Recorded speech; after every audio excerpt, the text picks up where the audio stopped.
Welcome back to the Lanterne Rouge YouTube channel and to highlights of Stage 4 of the UAE Tour 2021. Pogacar in the leader's jersey after his Jebel Hafid performance on Stage 3, but not a day for him today. I said to you yesterday maybe there'd be crosswinds. They did not eventuate. Not much wind at all today. Pancake flat from Al Marjan Island to Al Marjan Island, 204 kilometres, 2 intermediate sprints, 50 Ks and 170 Ks in. Contenders for the stage with Sam Bennett on quick step, Caleb Ewan on Lotto Soudal, Viviani maybe on a flat sprint like this, and also Pascal Ackermann on Bora Hansgrohe. But I think the most accurate description of this stage was that it was a pretty sleepy one. The peloton, I think, averaged 39 Ks an hour for the first 190 Ks, and it's flat. There wasn't a headwind or anything like that, I don't think. The first intermediate sprint was won by David Dekker on Jumbo-Visma. He's having a fantastic UAE Tour, his first World Tour race. I think he's targeting the green points jersey in this race, and in fact he's now wearing it after this stage, and we'll see what he's able to do in the final sprint. And yeah, in the first 50 Ks, there was no breakaway that had gone away. No one was really interested until eventually Bidar and Lagac sacrificed themselves for some camera time, I think. It reminded me of Stefan Kung and Cher last year in the Tour de France Stage 10 when it was clearly going to be a sprint stage and they were just thought, why not? Let's just go on a break. The second intermediate sprint here with 32 Ks to go. The two breakaway riders, Bidar and Lagac, had taken the first two spots, but Dekker cleaned up the third spot. And because this isn't like the narrow streets in Europe, really wide highways, etc., there really wasn't a battle for position until like the last 7 kilometers. Even with about 10 Ks to go, they were pretty much still cruising. Now into the main action in the last 2 kilometers. DSM were leading out for Case Bold. They're on the right hand side. I think they're detached from him. And it's Israel Startup Nation who took it up from 1,300 meters out and into the last 700 meters. They were leading out for Greipel, who is the rider you can see in front of this camera on the bike. Rick Zabel was leading him out. Personally, I think it should be the other way around. Zabel should be sprinting for ISU. Then it's Pascal Ackermann being led out by Bora Hansgrohe. We'll do this in full speed and then replay it in slow-mo and pick it out, obviously, because, you know, my brain can't process it this fast. I need to slow it down.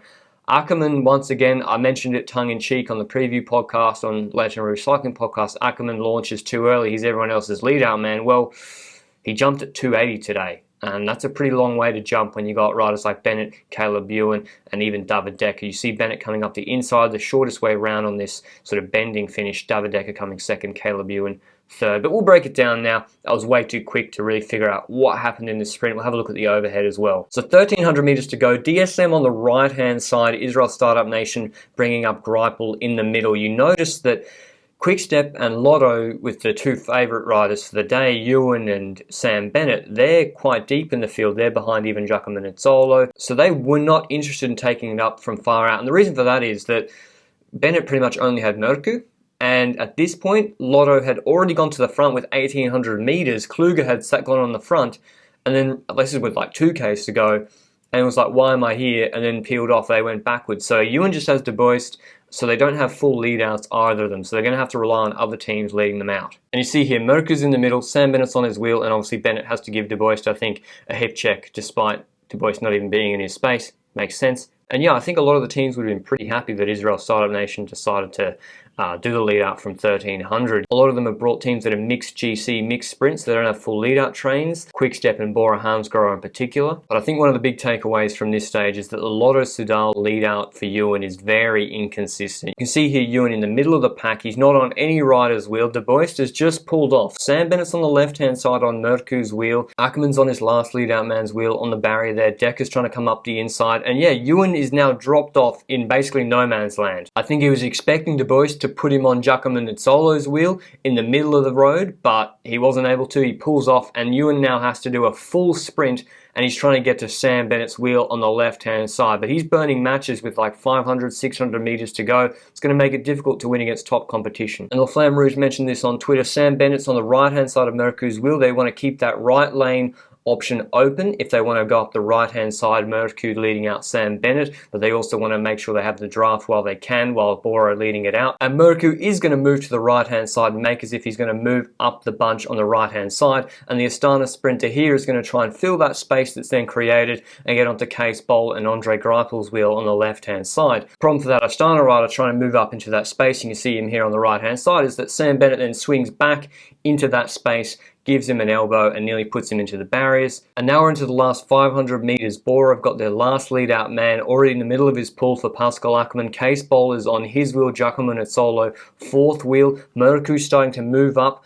the outside of those riders on the left-hand side. You can see here with Sam Bennett on his wheel, Ewan on Sam Bennett's wheel. Davide all on his own on the barriers on the right-hand side. Fernando Gavidia on Ricci's wheel is really deep in the field. That made it very difficult for him to contest the sprint today. I don't really know why this finish has so many curves in it. They got this right-hand bend from 400, then a left-hand bend, I think, to the finish. And if these markers on the right-hand side of the road are correct, and Pascal Ackermann has launched at 275 meters. Now, I know he's been dropped off there by his lead-out man, and so he might not really have a choice, but this is just a consistent problem for Ackermann, launching very, very early. I think he has fantastic top-end speed, but you cannot launch that early when you have Ewan, Bennett, Decker, Case Bowl, etc. in this field. Case Bowl as well had the same problem, and you see the difference, right? Ackermann and Bowl launched at the same time, but because Ackermann is so good, he still finished in the top 10. Bowl finished outside of the top 10. And whilst Ackermann has already launched his sprint, Sam Bennett is still on the wheel of Murku. Nizzolo's on Ackermann's wheel. I feel like Nizzolo really should have sprinted left and gone to that barrier side out of the wheel of Ackermann. The quickest line is the left-hand line to the finish. Bennett then comes out of Nizzolo's slipstream to the left-hand side. That kind of impedes Decker's momentum a little bit, but there was no way Decker was beating Bennett. I think the reason Decker was able to finish so high up was in part because he got this mad slipstream off Bennett on the quickest line up the inside. Ewan had to go the long way around. We'll replay this overhead again just to show how Murku was so effective for Bennett, not just in the lead up, but also taking up space from Caleb Ewan. But big win for Sam Bennett. His first World Tour race of the year, maybe even his first race of the year, taking the first sprint. But you see here, Ewan is sprinting in the middle of the road already.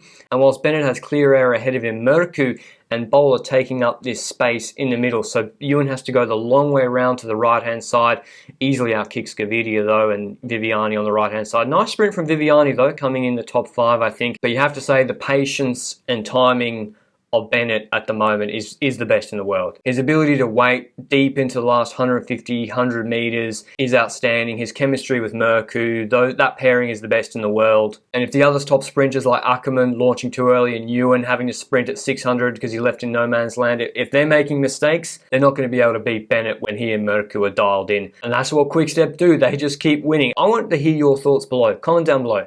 Who do you think right now is the best sprinter in the world? Is it Demare, Ewan, or Bennett? But here's the top 10 on the stage. Bennett, Decker, Ewan, Viviani, Moschetti, Ackermann, Bauhaus, Nizzolo, Gavidia, Caden Groves for Bike Exchange. I've got to say the most notable result there is David Decker in second. People did not expect him to be contesting bunch sprints coming in top 3 against the likes of Bennett, Ewan, and Ackermann. He looks already to be a top rider. Pogacar obviously stays in the leader's jersey. There's no change to the GC standings. He's 43 seconds ahead of Yates and 1 minute and 3 ahead of Almeida. Going into tomorrow's stage, the last mountain test of this UAE Tour up to Jebel Jais, 168 kilometer long stage. Those first couple of rises in the stage won't bother anyone at all. It's all about the mountaintop finish. 21.5 Ks at 5.4%. Very consistent gradient on Jebel Jais as opposed to the sort of irregular gradient on Jebel Hafit. Can anyone do anything to shake up Tadej Pogacar on tonight's mountain stage? I don't think so. I think Ineos and Yates